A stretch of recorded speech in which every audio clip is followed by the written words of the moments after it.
Hello, welcome to Jadekind Gaming.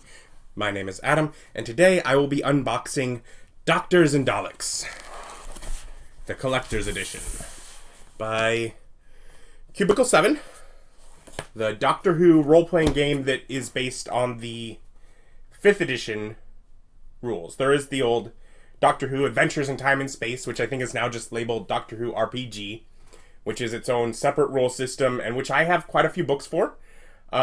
But I don't think I will ever play because it just seems confusing. This is based on the 5th edition rules and at least therefore easier for me to pick up, jump into. So if I'm ever going to play a Doctor Who role-playing game, this at least gives me a decent chance of what it is. And so I have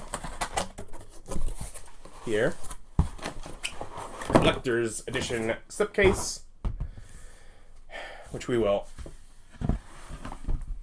take a look at here. So of course still in its plastic wrap. You can kind of see what it has, what it is, and we can get this plastic off. Hopefully reduce some of this glare.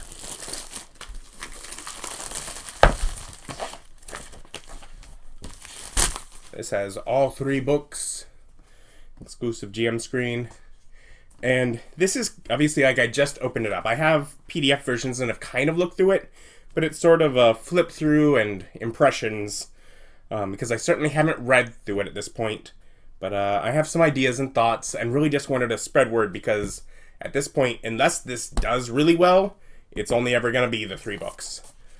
The slipcase, look at that. The TARDIS, beautiful.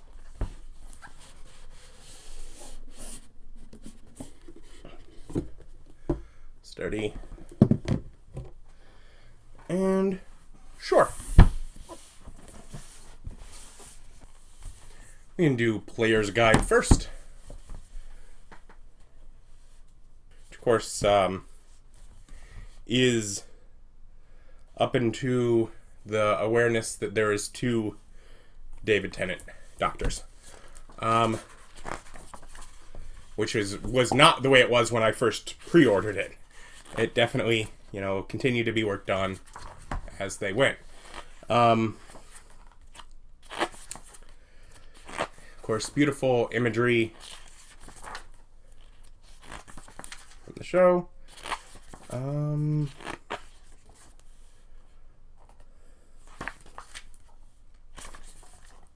So creating a character.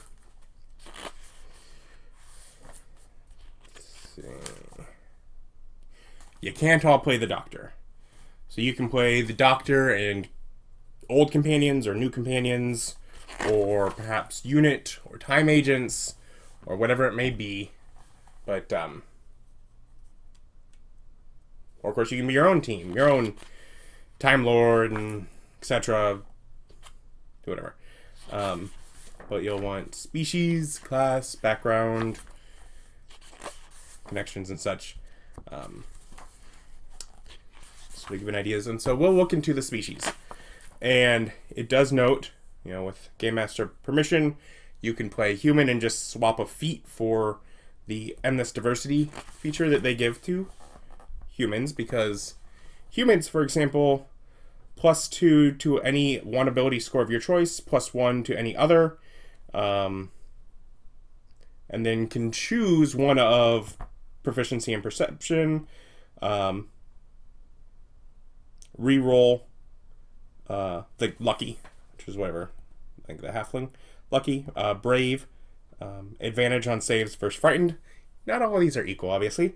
Relentless endurance, which is when reduced to 0 plot points, not hit points, plot points. 1, you go to 1 instead, once per long rest. So just, some options where you get to choose, or a feat possibly. There's the Silurian options, which gets subspecies. Or there's the Santaran. And, these are not necessarily equal to humans, but none of them are equal to Time Lords, who are more powerful than the other. They're more powerful. not only do you get 1+2 and 2+1s, but you get telepathy, which is certain, basically spells once per long rest, or, as you level up. Regeneration, respiratory bypass system, which, surviving in like a vacuum and other harsh conditions, vortex sensitive, which is related to checks of time travel. You just get extra abilities, extra stats. I don't know. It's just they did not necessarily balance the races, but it's all players, so I guess play whatever makes it fun for you. And then things like, you can take a feat instead of being human, like, which could let you be a cyborg by taking the cyborg feat. But there's others: fast healing, shapeshifter, vortex traveler, psychic feats. It just let you kind of figure out your character. Then we get classes. Classes are Charmer, Empath, Protector, Stalwart, Thinker, Trickster. So let's look at Charmer here. Charmer has quips. Quips are basically spells, and cantrips, of course. Which, like, reading the little quips section here, you have access to quips. As explained on page 104, you have the following cantrip quips: Emotional Argument, Logical Argument, Parlay, and Charming Case. You can select 2 additional cantrip quips and 1 quip from the Charmer list on page 105. And I guess I will also read because I'm going to gloss over a lot of things. Descriptions. Charmer, a talker who strikes their enemy's confidence. Empath, a wise traveler who applies their personal experiences to new situations. Protector, a strong friend who can keep their mates safe from harm. Stalwart, a good friend whose presence and determination lifts spirits. Thinker, someone who uses logic and skill to solve problems. And Trickster, stealth and misdirection are the tools of the Trickster. They have plot dice because you have plot points, not hit points. Because when you run out of plot points, it's not necessarily that you die, you might just give up. Some things have changed enough that you no longer are winning. Anyways, back to as we were looking at Charmer, which the subclasses, like the Agitator, like Donna Noble, the Herald, or the Muddler. We have our Empath, which could be the Elder, like Graham O'Brien, the Physician, like Martha Jones, the Survivalist. We have the Protector, who does not have like the quips, but it does have cantrip quips. Still can do logical argument, parlay, protective plea, emotional argument. Like, it still has those. And you have the officer, like the Brigadier, the Sentinel, like Madame Vastra, the Warrior, our Stalwart. Quick pass again, not the general spells. The Defender, like Jenny. The Student, like Bill Potts. Or the Explorer, like Rose Tyler. We have our Thinker. Back to getting quips. The Boffin. The Computer. The Detective, like Kate Stewart. And then Trickster, who doesn't have the quips, but has the Sneak Attack dice. The Con Artist, River Song, the Criminal, and the Hacker, Nardle. And then quips. Are these spells? Yes. If you're familiar with the 5th edition rules, you may recognize that quips are very similar to spells. Quips are used to represent the power of conversation in Doctor Who, and the Doctor's persistent attempts to stop conflict with words alone, and sometimes with a few spare sparks of technical ingenuity. It's the power of words. So, there are lots of different things here, but let's look at, as our example, emotional argument. Emotional argument. It's a cantrip quip.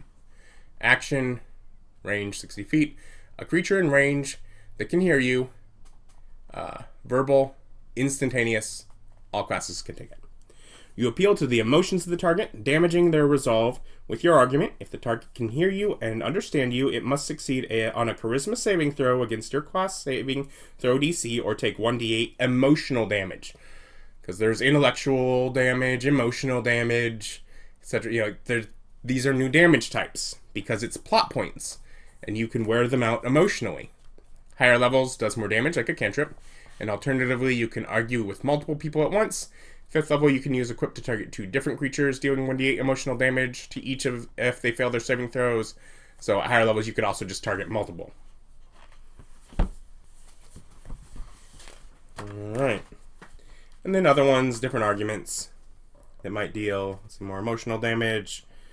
Evasive argument. Logical argument to deal logical damage. Right? Yeah, 1d8 logical damage.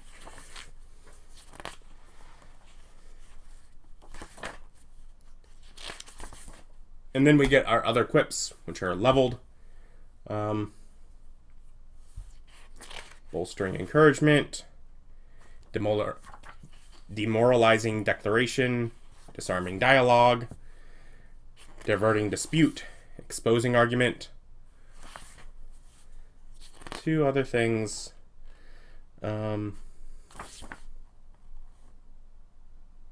Paradoxical statement.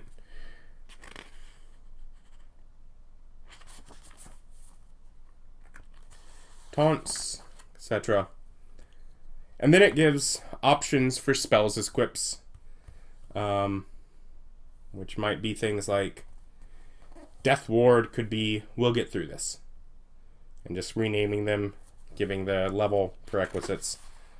Going on to backgrounds, where we have, academic, athlete, celebrity, hacker, hiker, investigator, scientist, medical, pilot, time traveler, technician, youth, etc. We get motivations, which is the little personality traits, bonds, ideals, flaws. If I didn't care for that in 5th edition, so I'm not the biggest fan here either. Equipment. Where are the equipment tables? Well, this chapter does offer armor, weapons, and gadgets. A quick perusal should show that we haven't put adventuring gear or other items in this section. Why? Quite simply put, as Doctors and Daleks takes place across time and space, we could fill an entire encyclopedia collection with charts upon charts of items from different times and places. Rather than attempt that impossibility, we simply leave it to the GMs to determine what's available and, if necessary, the costs involved. Generally speaking, the players can usually get access to whatever they need for a particular adventure. The TARDIS has a large wardrobe and trunks full of useful items, and all player characters are presumed to have brought some personal items with them or collected trinkets from past adventures. Doctor Who is never about do you have the right gear, and if it is, it's a plot gear and not simply just a piece of equipment. But they do have some things, some armors, some weapons, and some gadgets.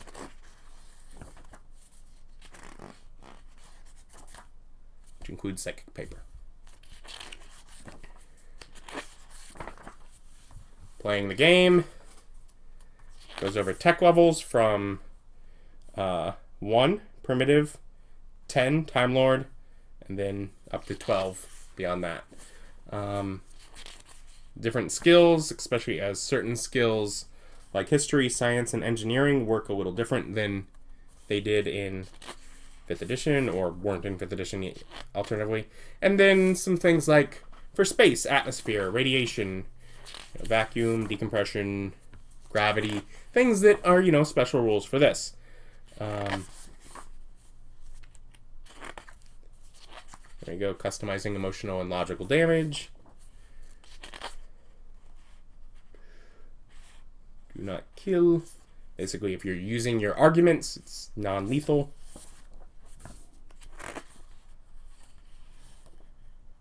They do have a version of their adventures in time and space talkers, doers, attackers initiative system.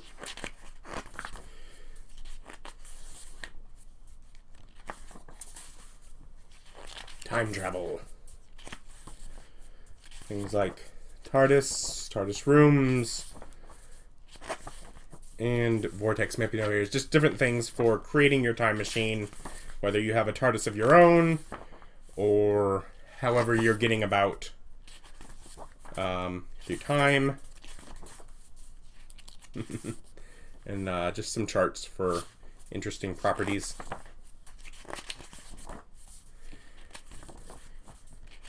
Going through time, blah blah blah. Paradoxes. Bootstrap paradox includes that whole 12th Doctor Beethoven example, which I love. A brief history of time and space. Like Age of Lizards. Unit. Earth's future, venturing into space. Stuff from Gallifrey. The Time War. Certain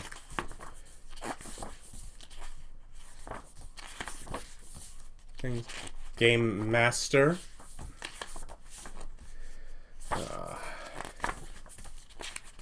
General stuff for setting things up and running the game.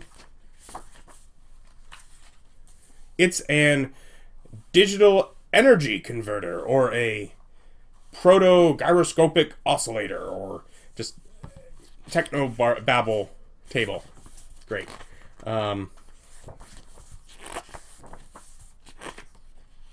Stuff on running, Doctors and Daleks. Encounters and iconic villains, which has, say, like building an encounter stuff, but then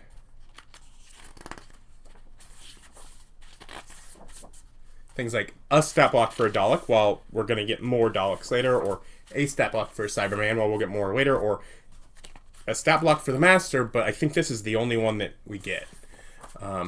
Weeping Angel, the Reaper, Index, our character sheet, which I think looks kind of cool. Just some of the stuff they've done design-wise with that. Promoting the other books that were in the slipcase that I got.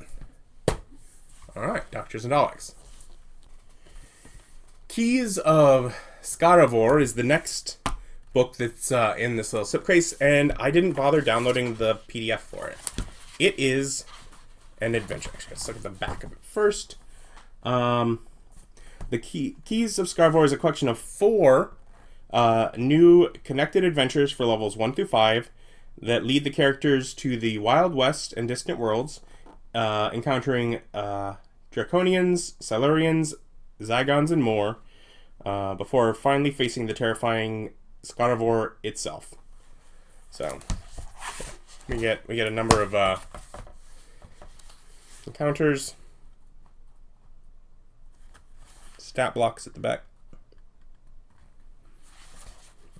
But yeah, I'm just gonna quickly kind of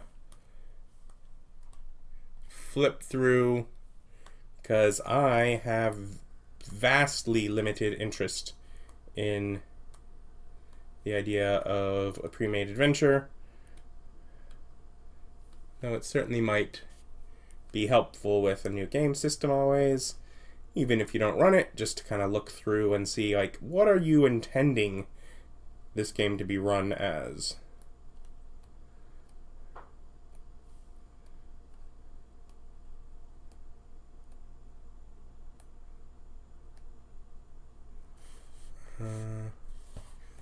And I love Scaravore.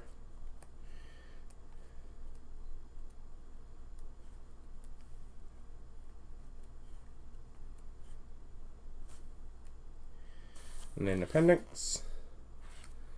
So here's where we're getting more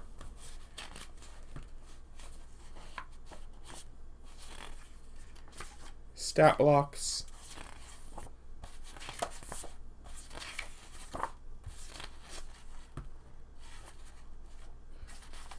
But yeah, then just kind of carrying on. And then the final book is the Alien Archive, which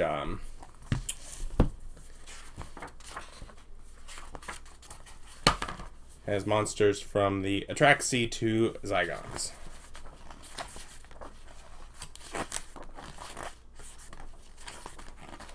And quickly kind of go through Alien Archive.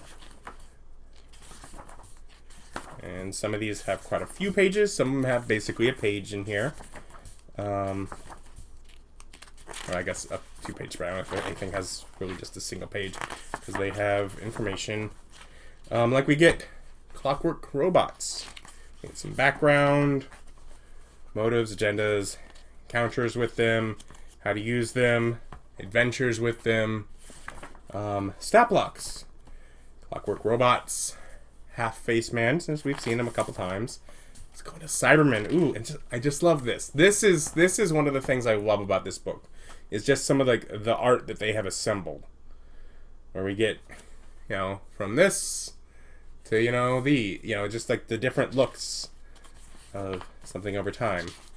Again, encounters, how to use them, adventures with them, different types. We get the Proto Cyberman, Cyber Soldier. The Cyber Soldier is the main design in any cyber species. Okay. Cyber Leader, Cyber Controller, Cyber Drone, Cyber Mat, Cybermite Swarm, and the Cyber Planner there. Cyber Shades and Cyber Zombies for some less encountered. Then Superior Cybermen with different little things for upgrading them. The Cyber Master upgrade. Look at these, the different Daleks.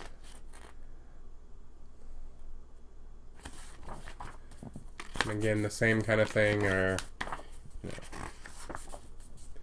ways to use them. Dalek Drone, most commonly encountered Dalek. But then we get Elites, Supremes, Dalek Mutant, Dalek Emperor, Davros, Dalek Nanocrowd, Swarm, Dalek Puppet, and then Servants of the Daleks, and carrying on there. Carrying on to other creatures, Draconians, the Great Intelligence, the Hoth, the Ice Warriors, Jografes, the Judoon, Kerblam, Quasco, whatever that says, Multiform, Prisoner Zero is escaping, Nesting Consciousness, and with that, the Autons, the Ood,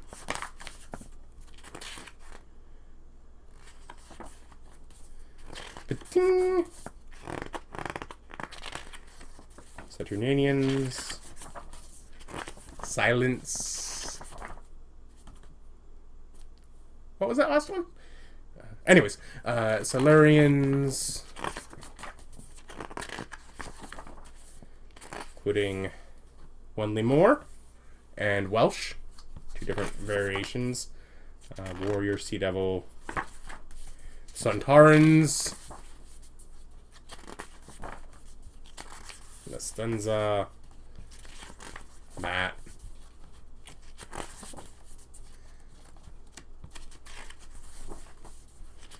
the Tucklefane, so you can go into some specific adventures and times in the Doctor's history. Bashnarada, which includes both actually Bashnarada and then Spacesuit Zombie that we think of them, how we've encountered them. For some reason, there are pictures of Weeping Angels, so I'll make sure to keep the book shut so that they don't... Or is that worse, because I'm not looking at them now? Wish me luck. The Zygons was the last one. And then, again, promoting other books in the little box. And our final thing in this set is our screen here. So with Daleks on the sides and background, we get 8, War, 9, 13, Fugitive, 10, 11, 12, more Daleks. Just sort of images of some of the more recent Doctors. And then on this side,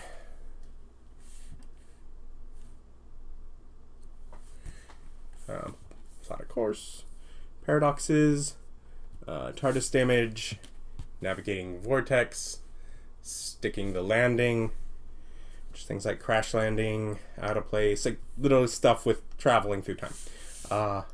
Technology levels, so because the system uses like a number to do that, the different skills, including it looks like the 3 that are different or new for this versus 5e actually having details on them. So basically, I guess assuming you're coming at this from 5e, you know the others, here's the new stuff. It has the Technobabble chart. Useful, glad. Collaboration aid, consequences, changing the situation, escalation, which are different things to do. Special actions here. Encounter levels, encounter plot points.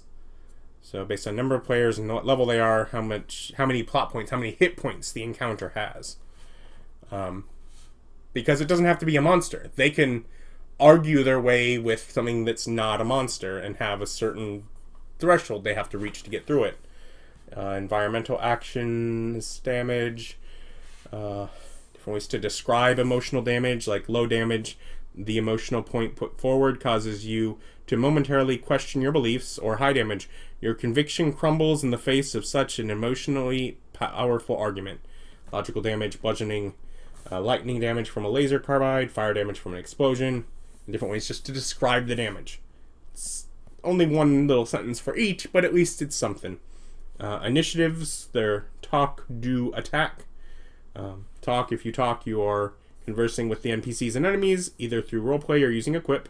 Do, if you do, you are taking a non-offensive action, such as trying to hide, hack a computer, climbing to safety, using class ability, making an environmental action, and so on, or attack. If you choose to attack, you are making an attack roll or using an offensive class ability.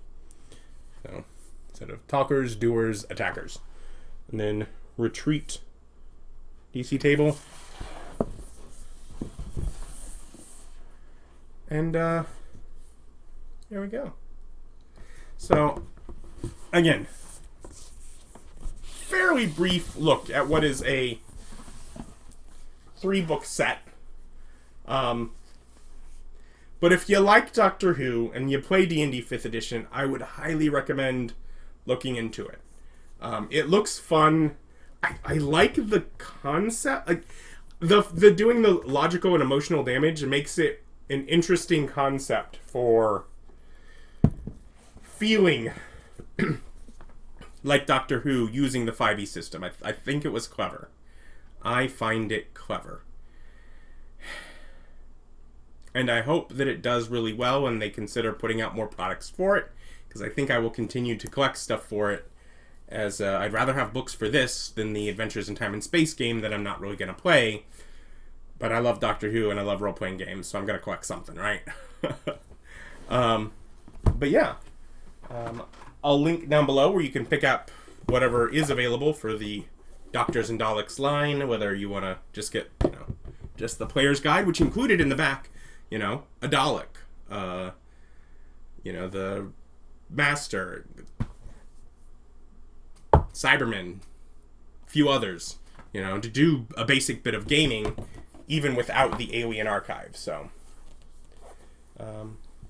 Or get, all the books, the full set.